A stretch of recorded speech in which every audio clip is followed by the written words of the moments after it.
Well, tens of thousands of unionized workers in Korea, upset with the government's plans to reform labor regulations, have walked off their jobs. The conflict between the government and unions peaked after they failed to reach an agreement on key reforms earlier this month. The unions say they will hold demonstrations and continue striking until their demands are met. The government says it has no intentions of backing down, calling the strikes illegal, and they vowed to deal with them in the strongest way possible. Let's connect to our Kim Ji-yeon standing by at the Seoul Plaza. Ji-yeon, so far I believe it's been relatively peaceful. Daniel, just a few hours ago, there was a nationwide labor strike in the Seoul City Plaza, but there wasn't a single violent clash between demonstrators and government authorities here. Some had feared there might be violence as the government and the workers and the union reps were increasingly angry towards the government as both sides failed to agree on key labor reforms earlier this month. But the sheer scale of the protest has shown just how serious the labor unions and the workers are about communicating their demands to the government. The Confederation of Trade Unions, the country's second largest umbrella union, estimates that around 260,000 protesters has gathered here in across 16 regions across the country. And here I've seen flags and signs of a wide spectrum from metal, construction, public servants, and even teachers. Daniel.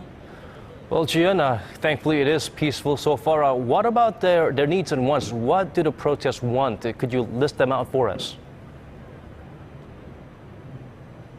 Well, there are 4 points. First, they want the government to create more quality jobs. That was a campaign pledge made by President Park Geun-hye.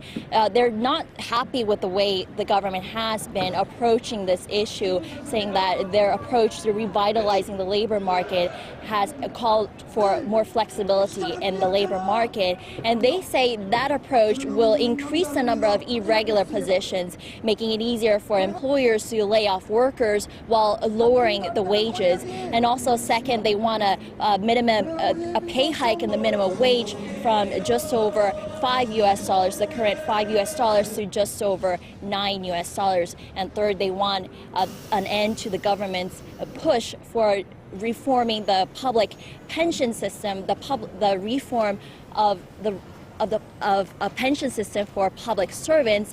And lastly, they want all laborers, regardless of which position, whether they're irregular or irregular positions, to be protected under the country's Labor Standard Act, which states that managers need justifiable grounds to dismiss them. Okay, Daniel. Quite clear. What about the employees and the governments? They seem pretty adamant at first. How are they responding so far?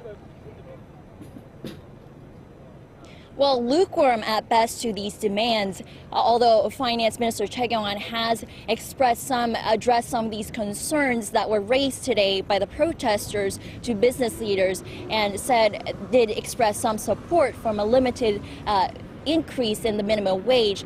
But business leaders, including Park Yong-man, the head of the Korea Chamber of Commerce and Industry, says that's a no-go right now, and with this sluggish economy. He says that with increasing wages would only hamper Korea's competitiveness in the international scale, and said it would hamper the country's exports. This is all I have for now. I'm Kim Ji-yeon reporting live at the Seoul Plaza on the nationwide labor strike.